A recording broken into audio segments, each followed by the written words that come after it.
What's going on, Internet? This video is going to be tailored to the historic events of this past weekend, the Women's March on Washington, and really the whole country / world. Just my take on it. Now, I probably get called a misogynist at least once a week now. Looking at my shirt, right? You know, chauvinist. I probably can get into a little chauvinism. I'm a male, so I definitely recognize the privilege I have, even as a black male, I'm still a male.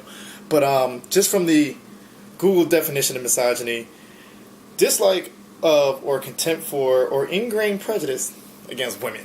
Which it bothers me that term is used towards me, but not from a insultive version. Just I really don't get it. Like, on my Facebook in person, all you ever see me doing is discussing things with women. Notice I said discussing, not arguing. At least I don't view it as an argument. You won't catch me calling a woman out of her name unless it devolves into a personal thing and it's not even about the issues anymore. And that's even rare because I'm on the issue. That's why I asked the question. And there's not even like a certain demographic that I talk to. Like, my page is public. I let anybody on there. And short of you spamming me and trying to sell me cam sex or something, I'm not going to block you or delete your comments or anything like that. I debate with educated women, less educated women, cute women by my standards, of course. Not cute women by my standards, of course. It really doesn't matter as long as we stay to the facts at hand. I respect women's intellect and input. That's why I'm asking. So really, and of course, I dig chicks. So where that comes from, not really sure. I find most of the time I get called a misogynist after disagreeing with a woman, which is a whole other spiel, but I digress. So here's this misogynist view on the marches that occurred. First and foremost, I was impressed, not just by the turnout, but from what I understand, just from the women that I know who went, and even some of the guys, it was just a dope vibe. Having been to a couple marches myself, namely the first Million Man March when I was 10 years old, and this last one last October, well, not last October, the October before. I've been to a couple. I've been, to a few Black Lives Matter type events. I didn't go this time for a couple of reasons. One, I made up my mind from the Million Man March, the last one. I'm done marching. I've retired from marching. The next time I lace my boots up, it's not going to be for March. Whole other issue.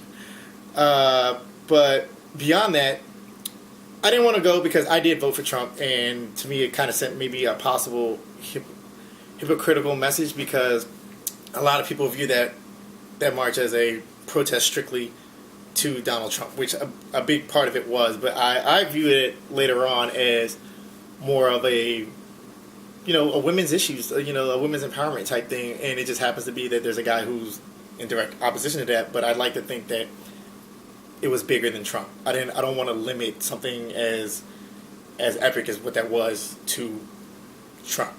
But I didn't go just because, I didn't want, I'm not a conflict of interest. I just didn't want to, I know I was going to make a video and I didn't want to be dealing with that aspect of it.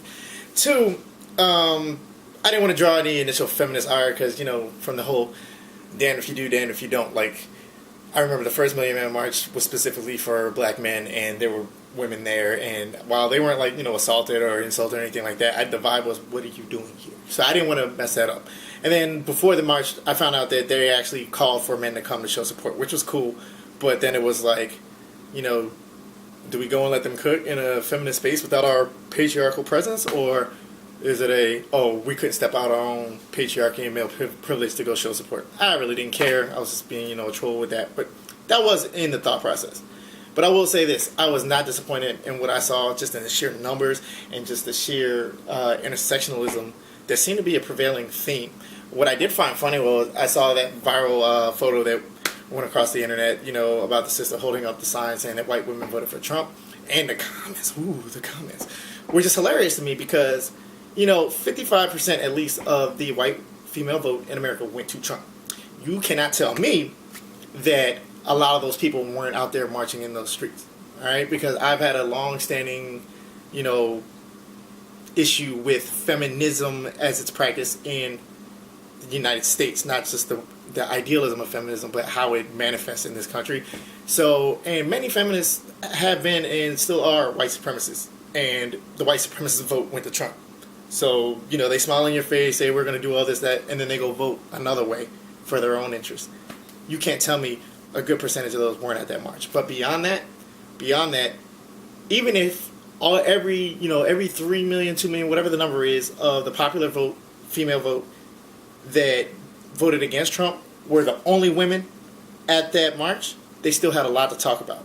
And it looks like it got talked about. So, because I even saw another picture where a white woman was holding up a sign saying that we have a lot to answer for putting Trump in power. And to me, that's cleaning your own laundry, which I find a lot of people will not do. And it's the same argument where, what about black on black crime? Well, that'd be a great argument if it was actually a thing, because that's just called crime, but it's used to deflect. But when you're actually in a cause of a direct issue, like your issue is Trump right here, and you know that your own demographic, even though you didn't do it, had a very large hand in putting him in there to call yourself, I think that is a great thing to see, especially from the pot calling themselves, the kettle, if that even makes sense, black, whatever, you get what I'm trying to say. So from that right there just made the whole march for me. And then of course the signs were so lit. They were creative. The rhymes and the messages, and just who I saw I don't want to say a World War II veteran, but a Japanese internment camp veteran. She has to be pushing 100 now, but she was out there in her wheelchair, and just mad respect to the strength that I saw everywhere. Guys were out there, and it just seemed really dope to me. And of course, but the comments just goes to show that this country has a long way to go. But the fact of the matter is, I felt like conversations were happening within the womanist community, and people were actually listening. Now, just to put the scope of why I think it was a success, it didn't get Trump out of office, and it's not going to get any new laws changed or anything like that. But what I do think is that because it showed how diverse and everything, like, it's going to help attack what I think is a key focus, just from my point of view, for what womanism, feminism has to do. Stop letting people boil all your issues down to freaking abortion. Like women's health is not just abortion. It's pro-choice is not just like Planned Parenthood wasn't just abortion. Because that's what I see a lot of the negative comments, especially from men, about it are, oh, they just went out there and protested for their right to kill babies, or they protested but they didn't go vote. Which is giving them the benefit of the doubt, because that's a legitimate, it's not. I know exactly what they're deflecting from the real issues at hand, which is what they always do. But if you assume that that's how people really truly think and want to engage them, this is the type of stuff that needs to happen. Now, beyond that, you got to start putting people in office, like women in office, and not just women who just are extreme radical, because then you're going to become the female Tea Party. But women with sense, and I leave that to you guys to identify them, because I'm a dude. How am I going to pick without you guys saying, oh yeah, you would like her? But yeah, I think it was a dope thing to see, and I hope some more good comes of it, more than just conversational good. But that conversation was definitely needed to happen, and I hope more of it comes.